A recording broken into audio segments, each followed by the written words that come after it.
Today's segment of Oh Brother is sponsored by Seco Performance Centers, providing performance car parts across all of Alabama and the Florida Panhandle.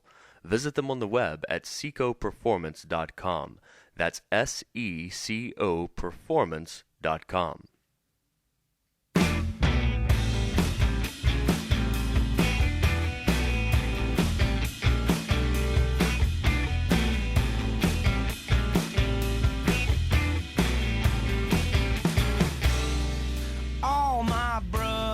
So southern, they'll get up for you. It is Tuesday. Welcome to Oh Brother. I'm Will Lochamy along with Reed Lochamy. It's a podcast you can find at ohbrotherradio.com or on iTunes. Just search Oh Brother.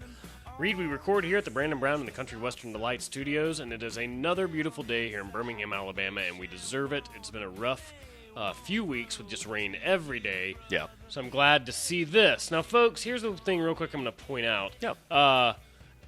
We don't do a lot of advertising for the show yet. That's coming soon. Yeah, that's true. The show's really about to take off. If you love advertisements, just wait. But at this point, if you like this show, tell all your friends. Go ahead and email your friends. Say, hey, listen to this show. Or post it on your Facebook thing. Say, hey, everybody that's not going to hurt our feelings. Yeah. No. We're going to like that. And that's kind of the way the show has gotten to where it is today. Yeah. And the huge success that we have. And the big cars that we drive. Yeah. And all that. I picked up 7 of Richard Scrooge's cars just the other day. Yeah. Good for you, too. That Mini Cooper. Well, you just mentioned Facebook, and I want to remind people that we now have a Facebook fan page. We do. Growing in numbers. Brother Radio. We're over 400 right now. All right. Now, Reed, it's Tuesday. Every Tuesday we do something different. And this week it's, I'm sorry, what? Yes. And a fun segment. Well, I know one of your favorite segments is when we play Line Please, which is where there's some singing. Yeah. We do that on occasion. I'm going to tell you, I think my favorite segment is I'm Sorry What? And this is where we find something that's interesting, and sometimes it's an audio clip, but it's just the sort of thing that makes you stop and say, I'm sorry, what? Where you're just like, that's so crazy. And right? Today's not an audio clip, though, right? No, today is a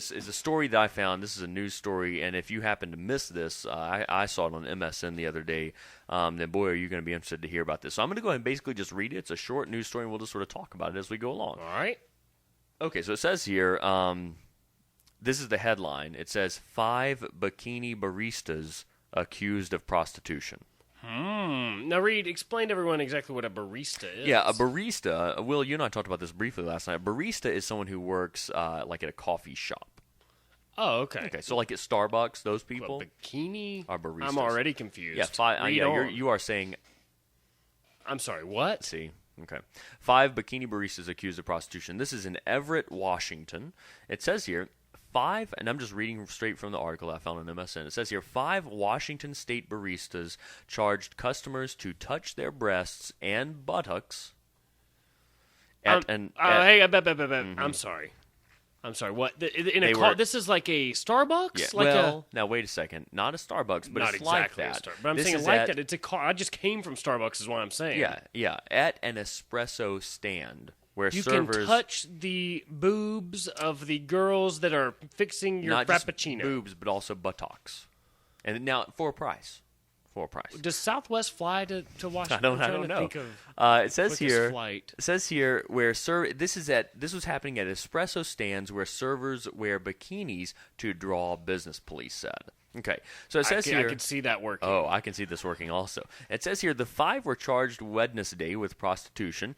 Charging money for that kind of touching falls under the city's definition of prostitution, where this is located. Okay. So in some places this might not be prostitution, but in this city it is considered prostitution. All right, it says here the Everett Herald reports the women were charging up to $80 to strip down while fixing lattes and mochas.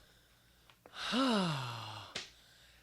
right. All I can think about is the creepy factor here of these men going in and just groping. We're going to talk more about as a matter of fact, we're going to talk more about this. I'm a little bit surprised by the price here because if you think about like Starbucks and these espresso places, they charge a lot for coffee. I'm surprised they weren't charging like $250. Colleen and I just got 2 coffees on the way over to the studio here, and it was $10. Now, granted, I got an extra shot in mine because I needed you see a any little naked people? Up.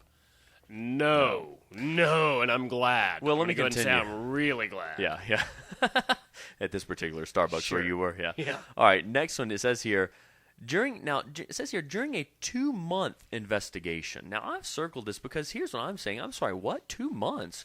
You have to undercover. Here's what I'm thinking. They These were taking police, their time. Taking for their sure. time. Didn't want to wrap that investigation up too quickly. Right. Do you have the facts we need? Well, hold on, Sergeant. I need to go back and I need to go back and check this out a little probably bit more. for the next couple of months. It says here, during a 2-month investigation, detectives also saw the women lick whipped cream off of each other and pose naked for pictures at the, and here's the name of the establishment, Grab and Go. It's actually called Grab and Go. It was called Grab and Go Espresso Stand in Everett. And literally. In case you want to know where this is, and I do. Yeah, I 30 do. miles north of Seattle. Okay. Well, you can.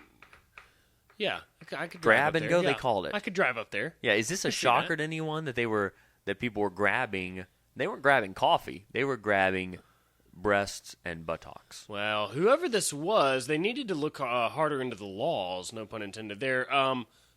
But a decent business idea. Now, granted, I would never go to a place like this. You would never tell people you've gone to a place like this. Right, I would never wear the T-shirt Yeah. outside of my house. Wonder how many guys there were that were saying, I hate to go there, but the coffee is really good. But listen, we know the success that Hooters has had by putting girls, not even very attractive girls, in skimpy outfits. And now this new place has opened up here in Birmingham, Reed, and it is basically a Hooters type place, but all the cute little young girls wear little kilts. Oh, you're talking about raisins?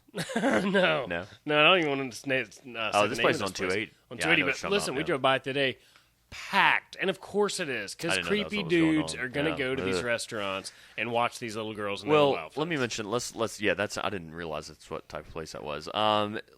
Here's what it says next in this article. I'm gonna skip just a little bit. It says here, police have received more than 40 complaints in the past year of women exposing wives. themselves at coffees. And here's my question: From who's wives. complaining? Wives. 40.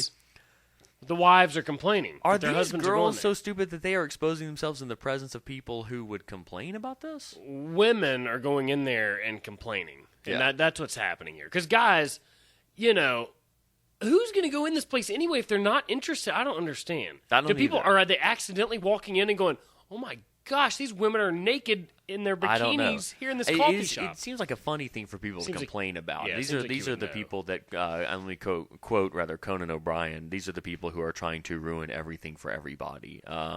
Complaining about this. Here's the thing, Will. It goes on to say here, the police said that the department investigated Grab and Go because it had the most complaints. So that means this was not isolated just to one establishment. This was apparently something that's going on in the state of Washington. I don't know if these people are just so depressed because of the incessant rain, and we know how that is here in Birmingham. We've had a lot of it recently, that they have numerous establishments, coffee places, where apparently this was going on. Girls exposing themselves, baristas putting on shows, Disgusting. basically. Do you think this is isolated to Washington? I don't- Or the Northwest? I don't know. Do you think it's going on in the Southeast where we live, Reed? Maybe we need to do like a 2-month-long investigation. Listen, I'm going to start investigating and finding out if this is going on in Alabama. I'll tell you what, I've been If there's one of these going on, I'm going to find it. You're Reed. gonna I tell you that right now. I swear I'm going to find it. If listeners are aware of this happening, people should let us know. Email. Call me. If you want to, call me immediately. If you know about this going on anywhere that I could drive to and be home before Colleen gets home from work, So to report to her about it, I'm going to tell her all about it. so that she can complain. Well, listen, one way or another, people may have missed the story, but it's pretty interesting. You should do a search and read. I don't know if any more is going to come of this. It sounds like they're shutting these places down, and this is probably a good idea. This is not. We got to move quick. We gotta move quick. So there you go. Will, any final words about the 5 bikini baristas? No, but people don't just call. You can email me or text me. Fine.